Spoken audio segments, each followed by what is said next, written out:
que es el capítulo 16. Aquí se me perdió en algo la cita.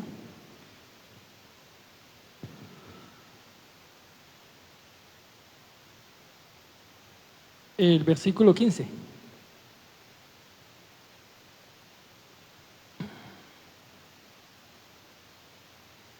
Quiero que me acompañe a leer ahí donde está, incline su cabeza y lea conmigo. Ella dijo: ¿cómo dices yo te amo cuando tu corazón no está conmigo? Ya me has engañado 3 veces y no me has descubierto en qué consiste tu gran fuerza. Y aconteció que, presionándole ella cada día con sus palabras e importunándole, su alma fue reducida al mortal angustia. Le descubrió pues todo su corazón y dijo: nunca a mi cabeza llegó navaja, porque soy nazareo de Dios desde el vientre de mi madre. Si fuere rapado mi fuerza, se apartará de mí y me debilitaré y seré como todos los hombres. Viendo Dalila que él le había descubierto todo su corazón, envió a llamar a los principales de los filisteos diciendo: venid esta vez, porque él me ha descubierto todo su corazón. Y los principales de los filisteos vinieron a ella, y trayendo en su mano el dinero, y ella hizo que él se durmiese sobre sus rodillas, y llamó un hombre, quien le rapó las 7 guedejas de su cabeza. Comenzó a afligirlo, pues su fuerza se apartó de él, y le dijo: Sansón, los filisteos sobre ti. Y luego se despertó de su sueño y se dio cuenta, y dijo: esta vez saldré como las otras y me escaparé. Pero él no sabía que Jehová ya se había apartado de él. Quiero en esta noche predicar bajo el tema: nada sustituye la presencia de Dios. En cierto lugar había un león domesticado, un domador de leones muy famoso en Europa. Tenía su acto, en el cual consistía en entrar a la jaula de este enorme león africano, darle la espalda y hacer que el animal obedeciera solo con gestos de la mano. El público siempre quedaba asombrado. Un día un joven periodista le preguntó: ¿no tienes miedo de que el león te ataque en algún momento?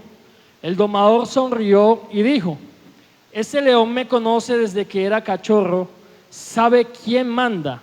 Mientras yo mantenga la disciplina, él me respetará. Pasaron los años, el domador empezó a confiarse, a veces entraba sin un látigo, y dejó de hacer algunos ejercicios con el león. Un día, durante un espectáculo, el león no obedeció, el domador insistió, y el león, confundido y molesto, lo atacó. El público gritó horrorizado. Aquella confianza mal puesta le costó la vida. Y así fue la historia de ese hombre conocido como Sansón. Dios le dio una fuerza sobrenatural desde antes de nacer. Mientras él obedecía a Dios, obedecía al voto de Nazareo, que era estar apartado para Dios, dejar algunas cosas que dañaban y desagradaban la comunión que él tenía con Dios. Hasta que un día, teniendo esa fuerza como su escudo y confiando simplemente en su humanidad, se confió y jugó con su llamado, jugó con su propósito por el cual el Señor lo había escogido. Y así como el león, él terminó por allá sin ojos, terminó sirviéndole a sus enemigos y se confió, así como el domador se confió del león, y terminó prácticamente en la nada. Por eso yo quiero predicarle en esta noche que nada de lo que ofrece el mundo, que nada en esta vida sustituye algo tan precioso como es la presencia de nuestro Señor. Sansón fue escogido desde antes de nacer, hijo de Manoa. y también hijo de una mujer a la cual en la Biblia no registra su nombre. Y lo único que se conoce de esta mujer es que era una mujer estéril, no podía tener, no podía concebir, pero Dios le otorgó el que pudiera tener a un hijo que sería separado para servirle al Señor, para agradar a Dios, para liberar al pueblo de Israel de los filisteos que oprimían. Tenía un propósito hermoso, Sansón. Y aparte de eso, el Señor le había concebido una fuerza poderosa, capaz de destruir lo que se le antojara. Pero un día Sansón, desobedeciendo a Dios, dejó la presencia del Señor y terminó como usted conoce la historia. Pero va a ir un poco más profundo. ¿De quién era Sansón? Sansón, muy aparte de su fuerza, era un juez de Israel. Sansón tenía un llamado y tuvo unos hechos poderosos. Él mató con sus propias manos a un león, según nos dice Jueces capítulo 14 verso 6, que él iba camino a Timná porque habían escogido a una mujer como su esposa, y en el camino fue atacado por un león joven al cual él despedazó con sus propias manos. Yo le quiero ir describiendo todo eso, ir parafraseando un poco para avanzar de lo que llegó a ser Sansón. ¿Qué ser humano puede tomar a un león hambriento y todavía joven, que tiene toda su fuerza, toda su virtud y su fortaleza, y despedazarlo con sus propias manos? Pero nadie lo hace, solamente Sansón. Mató a 30 hombres para pagar una apuesta, según Jueces capítulo 14 verso 19. Prendió fuego a los campos de los filisteos con 300 zorras, según Jueces capítulo 15 versos 4 y 6. Mató a 1000 filisteos con la quijada de un asno.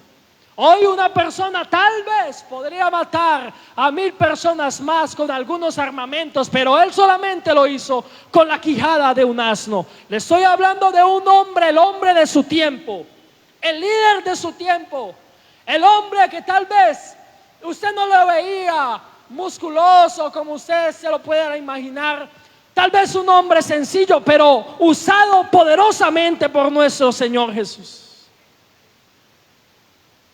Sansón arrancó las puertas de Gaza y las llevó al monte, según Jueces capítulo 16 verso 3.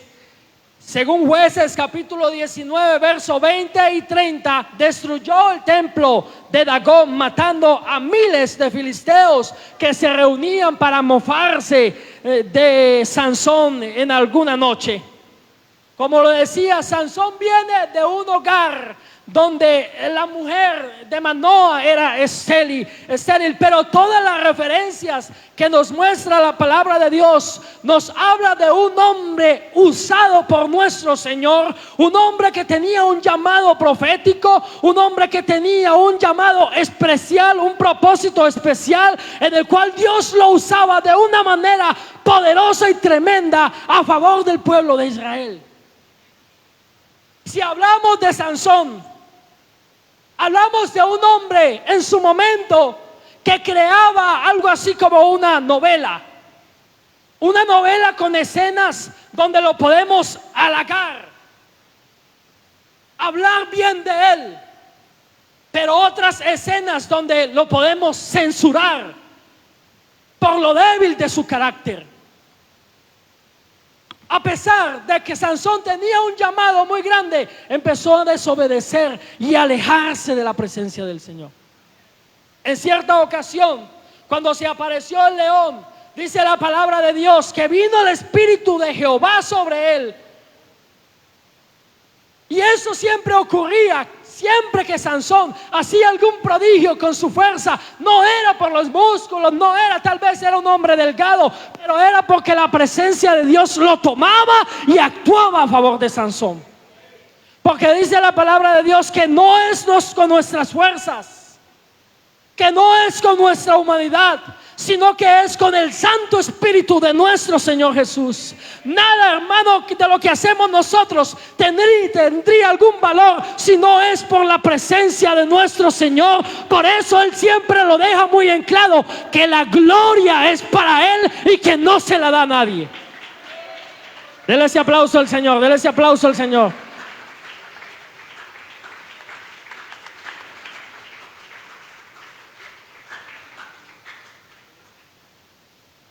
¿En qué pecó Sansón? Todo el castillo que armó, todas las piezas que puso, se empezaron a desboronar.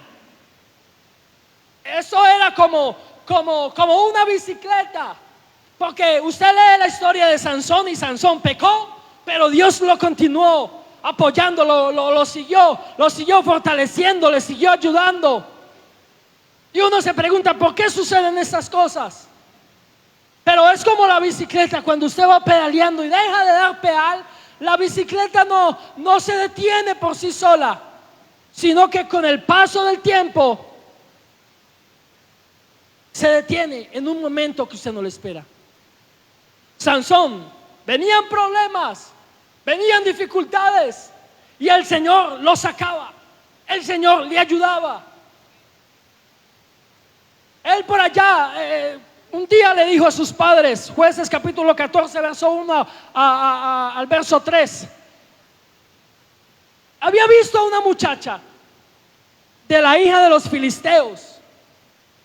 Y la ley para todo nazareo y para el pueblo de Israel es que nadie podía tomar una mujer que le perteneciera a otra nación. Eso se llamaba yugo desigual. Y los padres de Sansón le dijeron, no hay mujer entre tus hermanos, entre las hijas de Israel, como para que te fijes en una filistea incircuncisa. Y Sansón, como era joven, le dijo a su padre, tómame a esta por mujer, porque esta me agrada. Y luego nos encontramos en el versículo 5 y 6 del mismo verso 14, que su padre iba con Sansón camino a Timnat a buscar a la que iba a ser su esposa de entre los filisteos. Y una de las cosas que también se tenía que guardar una persona que se apartaba para el Señor, que quería vivir en santidad, era cuidarse de tocar algún animal o algo que tuviera muerte sobre él.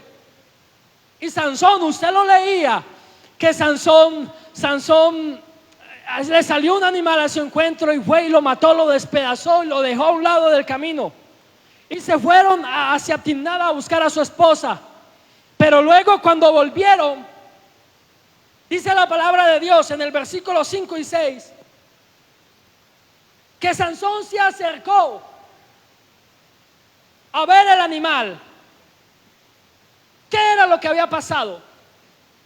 Y se dio cuenta que dentro del animal había un panal de miel.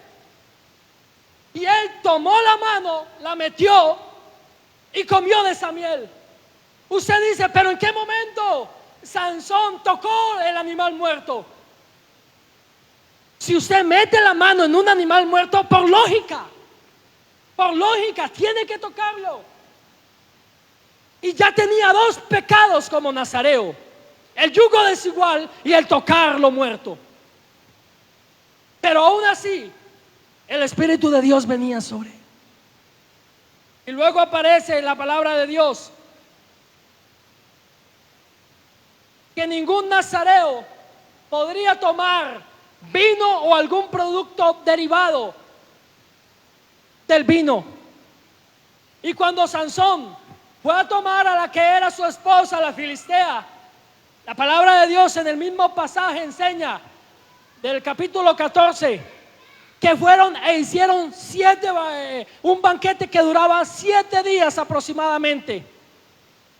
En ese banquete surgió lo que fue aquella adivinanza prácticamente, de la cual el hermano Snyder predicó una vez. Y si había algo, la Biblia no describe que Sansón tomó vino, pero si había algo que predominaba en los banquetes judíos y de allá del Medio Oriente era que en cada banquete, si había algo que se respetaba, era que había vino. Y la palabra de Dios dice que así ese banquete lo solían hacer los jóvenes.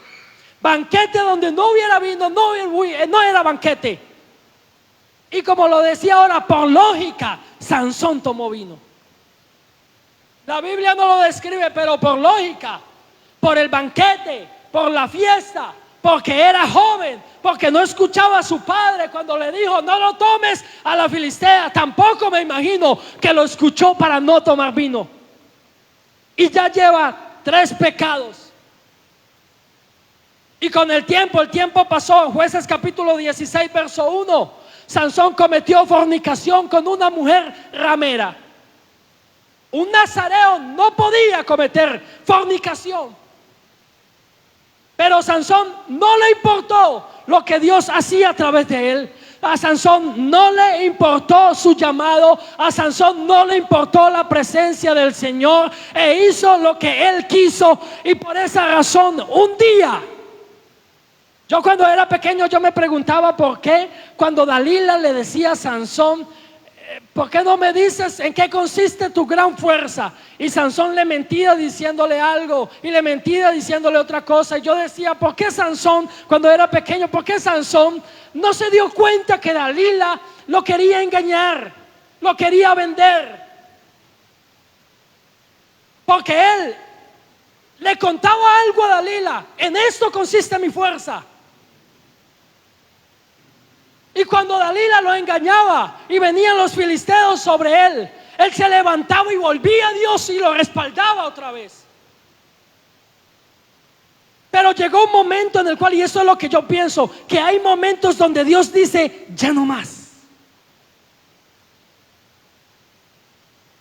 Hay momentos en los cuales dice Dios, hasta aquí. La presencia de Dios a nosotros nos acompaña todos los días. Pero cuando hay alguien que no valora la presencia de Dios, el Señor toma sus maletas y se va. Tan son los filisteos sobre ti. Hasta que llegó un momento, y esto yo creo que fue el pecado más grande que cometió Sansón. Tal vez Dios le perdonó a los otros, los vio tal vez como una caída, y yo te levanto y te caes, y yo te levanto y te sostengo. Pero cuando Sansón le entregó su corazón a Dalila, hasta ahí llegó todo. Porque el primer mandamiento es de amar a Dios sobre todas las cosas.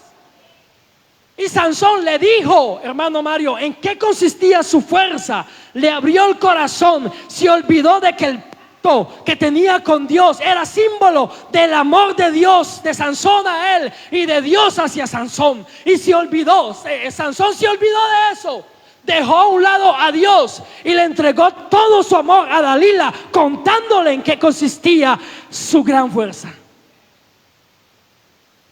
Y sucedió lo que Sansón no esperaba. Le abrió su corazón, le dijo eso, lo que usted le leía ahora.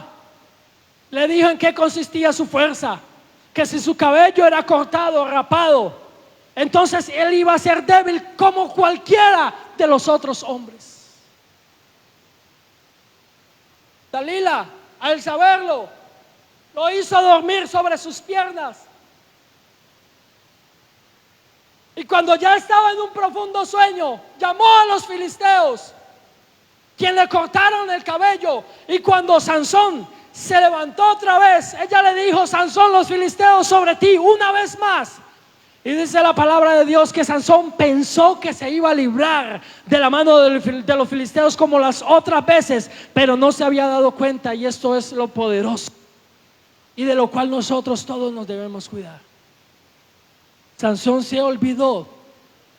Sansón no tuvo en cuenta. Sansón ni siquiera sintió que Dios ya se había apartado de él. Por eso le decía, hay algo, hermano, que no debe ser sustituido por nada, y es la presencia de Dios. Su caminar todos los días debe ser en la presencia de Dios. Por eso siempre que Acab buscaba a Elías, Elías decía: en cuya presencia estoy. Vive Jehová, en cuya presencia estoy. Siempre cada hombre de Dios, Moisés fue uno de ellos, que le dijo al Señor: si tu presencia no ha de ir conmigo, no me saques. Si la presencia del Señor no ha de ir con nosotros cuando salimos al trabajo, que no nos lleve, porque nada, tal vez todo en esta vida puede faltar, pero nada puede sustituir el Espíritu Santo, nada puede sustituir la gloria de Dios, nada puede sustituir la presencia del Rey de Reyes. Sansón no se dio cuenta, y no sé a cuántos de aquí les puede llegar a pasar que vienen al culto, que vienen y adoran a Dios o adoramos a Dios, y vemos que Dios se mueve, que Dios actúa, que Dios toca aquí a un hermano o una hermana, que hay alguien que danza en la presencia de Dios, que habla en la presencia de Dios, pero su vida continúa siendo la misma siempre, y creemos, en ocasiones nos volvemos tan religiosos que creemos que la estamos haciendo en la presencia del Señor, pero resulta que Dios hace rato se fue de nosotros. Porque cuando un demonio, hermano Ismael, cuando un demonio posee a una persona, el demonio no quiere que lo saquen. Arma el show, se revuelca si es posible, porque no quiere dejar a su víctima. Pero cuando se trata de nuestro Dios, hermano, nuestro Dios es tan caballero que si alguien no lo quiere, Él arranca y se va. Porque todos nosotros tenemos libre albedrío. Dios no arma el show, Dios no arma un espectáculo, no me saquen, no. El Señor simplemente se va. Si alguien no lo quiere, el Señor se va. Allá en Gadar, recuerde que había un hombre poseído por unas legiones, y el Señor fue y lo libertó. Y salieron todos a decirle al hombre que les quitó un problema de encima, a decirle a Jesús que se fuera, que no lo querían. Y el Señor no armó un show, el Señor hizo caso. Si no lo quieren, Él se va.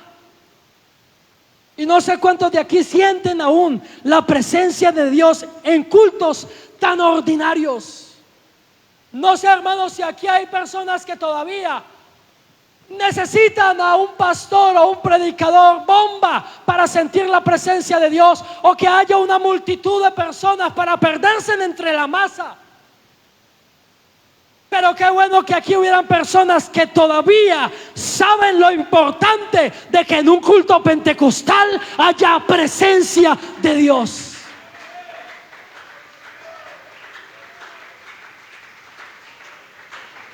Porque eso es lo que caracteriza a un pentecostal. Algunos dicen: no, yo no tengo un letrero en mi vida, yo no soy de una organización, yo soy de la iglesia del Señor. Está bien, nadie está diciendo que está mal, pero nosotros, hermanos, tenemos una cultura, y es la cultura pentecostal. ¿Sabe por qué? Que es la única cultura que le da una prioridad al Espíritu Santo, porque es una cultura que le da una importancia al hablar en lenguas, y que aún mantiene la presencia de Dios en sus cultos. Hay alguien que sabe que es verdad. Hay alguien que no es como Sansón, sino que dicen: Señor, ven a mi vida, ven a mi corazón, no te vayas de mi ser, porque si usted no está en mí, yo simplemente me muero.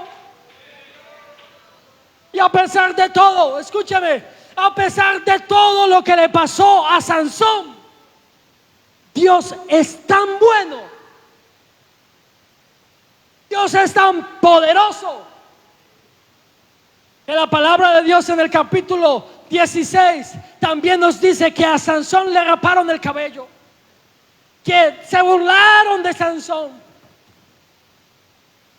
que le sacaron los ojos a Sansón, al fuerte, al valiente, al poderoso, al líder de su tiempo, al que todos querían seguir, al que tenía la influencia del Espíritu Santo, al que muchas veces humilló a sus enemigos, lo tomaron sus propios enemigos, le raparon el cabello, le sacaron los ojos y se burlaron de él.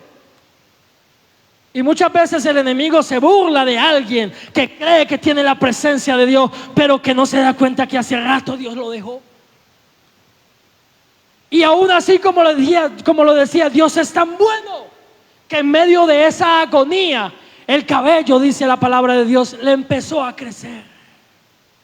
Y usted dice, pero ¿por qué, hermano David, si es tan lógico que usted siendo calvo se rape la cabeza y que por naturaleza algunos pelitos le salgan? O que las mujeres se corten el cabello y que al tiempo vuelva a crecerle. Es lógico que la Biblia diga que a Sansón le volvió a crecer el cabello.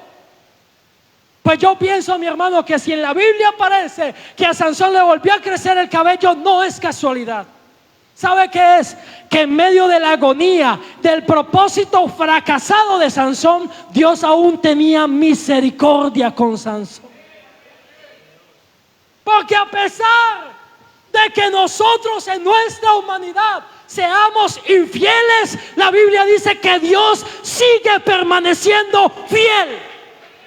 Mire, Dios siempre respaldó al pueblo de Israel. Una nube en el cielo que se convertía en el día, les daba sombra, y a las 6 de la tarde en adelante sufría una metamorfosis y se volvía en una columna de fuego. Acompañó al pueblo de Israel a pesar de que el pueblo de Israel se quería devolver. Dios le abrió el mar en dos para que ellos pasaran, pero en el desierto ellos, a pesar de esa presencia de Dios, querían comer la carne de los egipcios. Y lo que conocemos de la Biblia es que nunca Dios los dejó a un lado. Dios siempre estuvo con ellos.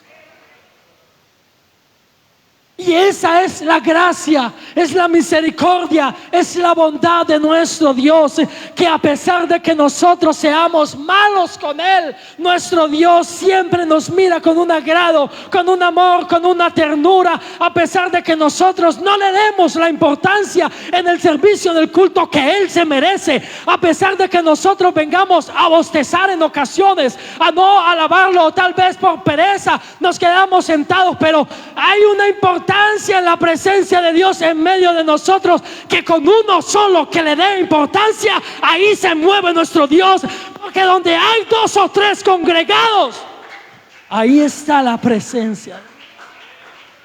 Ahí está la presencia de Dios. Y Sansón, en medio de su incertidumbre, los filisteos no se dieron cuenta que el cabello le empezaba a crecer. Y sin ojos, por allá en el templo de Dagón, se reunieron los principales para mofarse. Una cantidad de filisteos, hermano, que leía en estos días, leía el efecto Sansón según los filisteos. Y entre comillas, un filisteo narraba los desastres que hizo Sansón y cómo Sansón cayó en manos de ellos. Pero la misma Biblia registra que el día que murió Sansón, gracias a Dios, Él exterminó a una cantidad de filisteos, aún más de los que mató cuando estaba en vida. Y todo es porque Dios siempre está donde Él siempre quiere estar.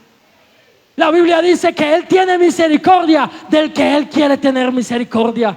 Y que a pesar, si usted no lo quiere, hermano, la palabra de Dios dice: retén lo que tienes para que ninguno tome tu corona. Algunos se preguntan por qué algunos empiezan a servir más rápido que otros. Porque otros, hay algunos que retienen la presencia de Dios y no deja que Dios actúe en sus vidas. Pero cuando llega otro hambriento, con pasión de Dios, Dios le empieza a usar. Que el que ama la presencia de Dios, Dios siempre lo va a tener en alto. Así es nuestro Dios. Por eso hay que amarlo. Por eso hay que sacarle provecho a nuestros cultos. Porque no es la convención, no es la confraternidad. Tal vez es un culto de evangelismo, tal vez es un culto de damas dorcas, tal vez el pastor no esté. Pero hay algo demasiado importante que no debe faltar, y es la presencia de Dios. Decía un diácono en alguna ocasión por allá: si la presencia de Dios no está, apague y vámonos. Pero si la presencia de Dios está, aunque hayan 2 o 3, ahí estoy yo, dice él. Que no se pone en pie, mi hermano. Póngase en pie por unos momentos, ya para irnos. Y no sé si hay alguien acá que quiera venir acá al altar y decirle: Señor, yo me quiero enamorar más de usted. Yo quiero que su presencia me acompañe día a día. Yo quiero que siempre esa presencia poderosa no se vaya. Yo sé que nosotros tenemos flaquezas. Yo sé que nosotros tenemos debilidades, que muchas veces ponemos por encima de Dios el trabajo, ponemos por encima de Dios el estudio, ponemos por encima de Dios las amistades, las debilidades, ponemos por encima de Dios que en ocasiones somos penosos. Y qué pena que me vean adorando a Dios.